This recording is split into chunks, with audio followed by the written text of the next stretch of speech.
want to get, because you've always been someone who I look at when you do vendor things, and you've always been very outspoken on things that you would like to see improved in that community of vendors. So recently I had Mo Bay, shout out to her, from Ghetto Customs. Check out her episode we just did like maybe a month ago. She's always a vendor that's at almost every event, and you as well.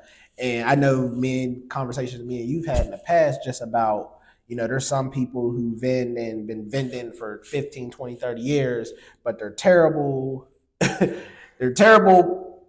I don't even know how I want to say it, but they're not great at how they deal and move around in certain vending spaces. They're either rude and obnoxious, or they're not friendly. They don't give of themselves. Like if you ask a question and you're not necessarily interested in a product, they're very aggressive towards you. Or they're not considerate of other people next to them, just things of that nature. I know I've witnessed that, and I know a lot of times when I'm out vending, I'm paying attention to a lot of people who are in that space where they're just not being friendly, they're rude, and they're inconsiderate of others.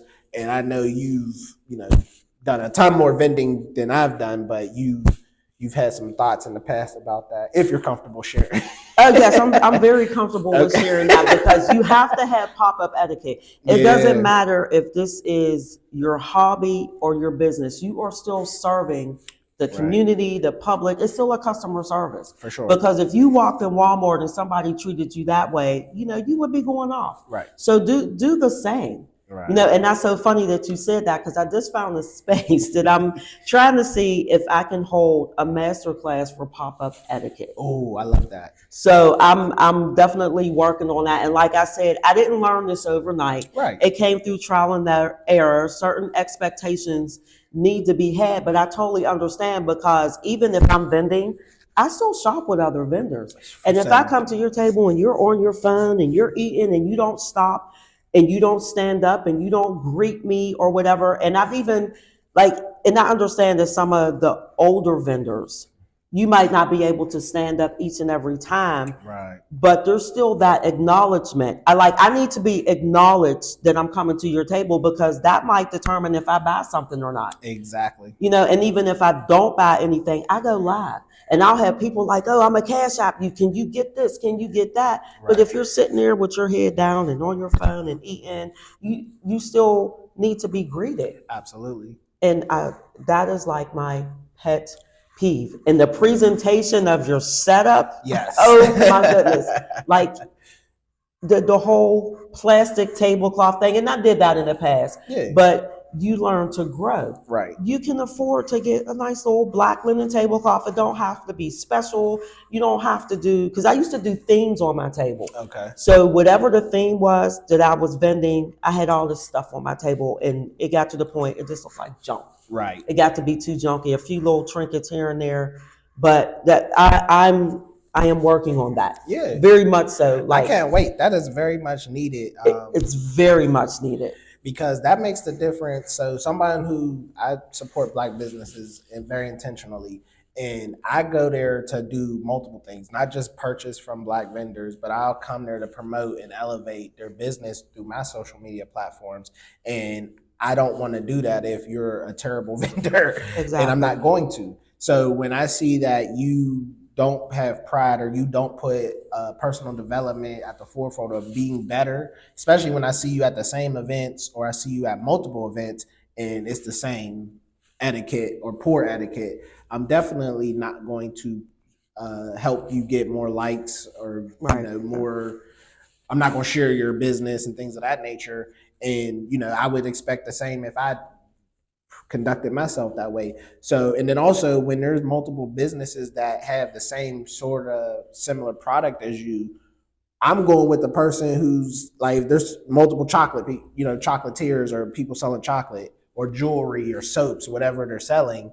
I'm going to the one who's the more, kind-hearted, the more unique, the more professional. Right, exactly. And if that ain't you, I don't care if their price isn't higher. Exactly. It's how I'm treated that's going to keep me in the door and keep me being a repeat customer. And you, like you said, your first representation of yourself is when that person comes up to greet you or comes to check out your table, you're eating and you're doing all the stuff that Stacey laid out. That kills your sales. It definitely does. And I have been eating, it gets a little slow. You eat, somebody Right. come, you be like, hey, hold on, sorry.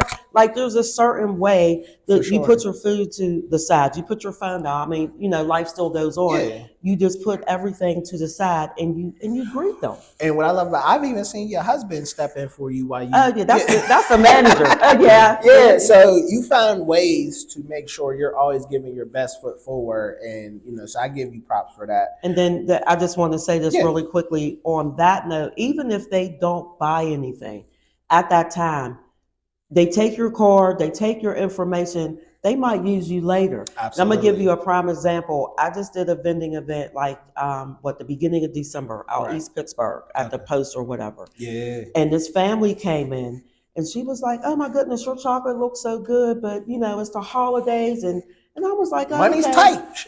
That also. And the kids is like, oh mommy, we want chocolate. She bought one thing, but that's beside the point. I gave her my card. She read my card, walked away, came back. So now in November, I will be out East Allegheny High School doing a vending event for her because she's the chairperson. Ooh. So you just never know. Just because they don't buy anything or they don't spend a whole lot of money, they don't have to spend anything. It's the networking. It's the connections for me. Yep. East Allegheny High School. Come to find out her daughter is in the same class with my godson. Ooh. They raise money for the band. She's like, we don't have anybody there that does chocolate. Bingo. Right. I will be there in November. That's all because you didn't rub nobody the wrong way. No, because when people don't buy anything, you be like, thank you for your time. Have an amazing day. Happy shopping or whatever. And I love that you said, because for when I go, I'll be on a budget. Because if I spend every time you come to my table, I'll be like, all right, what's your budget? How much can you spend? And it's okay. Because I have to. I teach financial literacy. So if I practice what I preach. So knowing that I would love to support everybody there, but no, we could get buck wild if we don't put a budget on what we can spend. And you should. And I'm fine with that. And people don't realize that.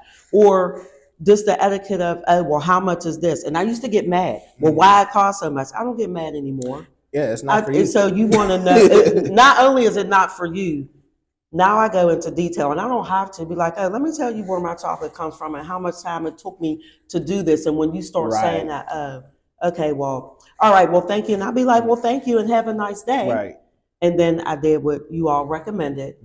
I dropped some prices. Well, not dropped some prices. I added something to my table that was lesser in price. Remember, we had that conversation. Sure did. So there might be something that somebody wants, and it's really not in your budget to get something from me because they've already spent, or there's something that they want to get from somebody. Right. So now I do things a little bit different. Absolutely. So yeah, and that was well within your right to say, you know what, I do want to appease to a different demographic, or I want to offer something for a different price point, and that's where you evolve and grow as a business owner, because now you're like, okay, we can still, I don't necessarily have to, change my whole price point to appease one person or one group, but I can, think of outside the box and try to still cater to someone who may have a smaller budget.